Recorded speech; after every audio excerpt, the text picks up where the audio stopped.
জাহ্নবী কাপুর আর কতবার fashion disaster করবেন? নাকি এটাই আপনার স্টাইল? আর ওদিকে নায়িকা শারভারির প্লাস্টিক সার্জারি লিস্ট দেখে ফ্যানদের তো ভিমরি খাওয়ার অবস্থা। এ তো দেখি পুরাই ল্যাবরেটরিতে তৈরি হয়েছে। ওরে চলুন শুরু করা যাক আজকের গল্প আর গসিপ। জাহ্নবী কাপুর আসলেই একজন ফ্যাশন আইকন। যেই রেটে তার এক একটা ওপস মোমেন্ট হচ্ছে, তাতে মনে হয় স্টাইল মারতে গেলে কি কি করা যাবে না সে ব্যাপারে জাহ্নবী ক্লাস নিতে পারবে। শুরু করা যাক তার লেটেস্ট কেলেঙ্কারি দিয়ে। জাহ্নবী আর তার নায়ক সিদ্ধার্থ মালহোত্রা এখন মহাব্যস্ত তাদের বিগ বাজেট ফিল্ম পারম সুন্দরীর প্রমোশন নিয়ে। এখানে জাহ্নবীর রোল একটা সাউথ ইন্ডিয়ান মেয়ের, আর তার প্রেমিক সিদ্ধার্থ পাঞ্জাবের ছেলে। তাই আজকাল জাহ্নবী যেখানেই যাচ্ছে সেখানেই তাকে ভারী সাউথ ইন্ডিয়ান শাড়ি যেমন কাঞ্জিভারাম বা কাসাভু পরতে দেখা যাচ্ছে।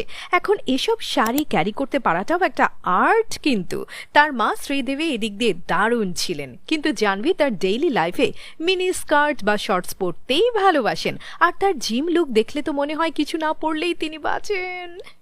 যাই হোক, এবার একটা হাই প্রোফাইল ইভেন্টে দেখা গেল জাহ্নবী একটা দামি শিফন শাড়ি পরে এসেছেন। অবশ্যই এটাকে শাড়ি না বলে ফুল দিয়ে বানানো সাদা রঙের মশারি বলাই ভালো। এটা আবার ডিজাইন করেছে বলিউডের নাম্বার 1 ফ্যাশন গুরু মনীষ মালহোত্রা, যার দাম পড়েছে 10 লাখের উপরে। নো ওয়ার্ডস। এনিওয়ে, এই পর্যন্ত ঘটনা কিন্তু ঠিকই ছিল, কিন্তু একটা পর্যায়ে দেখা গেল বেচারি জাহ্নবীর শাড়ি খুলে পড়ে যাচ্ছে, আর সে ব্যাপারে তার কোনো খেয়ালই নেই। আর যাই কোথায়, পাপারাজ্জিদের এক গাদা ফ্ল্যাশ লাইট জ্বলে উঠল সাথে সাথে। আর পরে সেই ক্লিপগুলো সোশ্যাল মিডিয়ায় ভাইরাল হয়ে গেলে জাহ্নবীকে ভালোই ট্রোলড হতে হয়েছে। আসলে জাহ্নবীর ড্রেস আপের কোনো ঠিক ঠিকানা নাই রে ভাই। এর আগেও সে বেশ কয়েকবার এই এম্বারেসিং অবস্থায় পড়েছে।